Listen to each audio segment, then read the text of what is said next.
મુંબઈથી દીવની ફ્લાઇટ અવારનવાર કેન્સલ થતી હોવાના કારણે કાયમી માટે આ સમસ્યાનો નિવેડો લાવવા પેસેન્જરો દ્વારા કરાઈ માંગ. મુંબઈથી દીવ અને દીવથી મુંબઈ વચ્ચે એલાયન્સ એર કંપનીની ફ્લાઇટની સેવા કાર્યરત છે, પરંતુ આ ફ્લાઇટની સેવા નિયમિત નથી.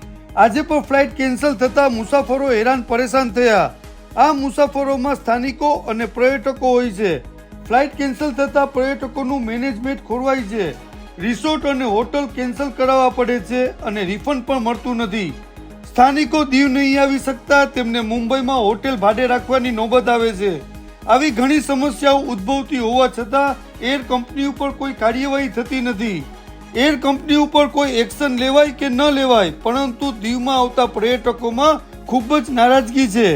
દીવ ગમે એટલું સુંદર બનાવો, દીવનું નામ ભલે વિશ્વ સ્તર પર ચમકાવો, પરંતુ કનેક્ટિવિટી સારી નહીં આપો તો દીવના રિસોર્ટ, ટેન્ટ કે હોટેલો ખાલી જ નજરે પડશે, જે ચોક્કસ છે.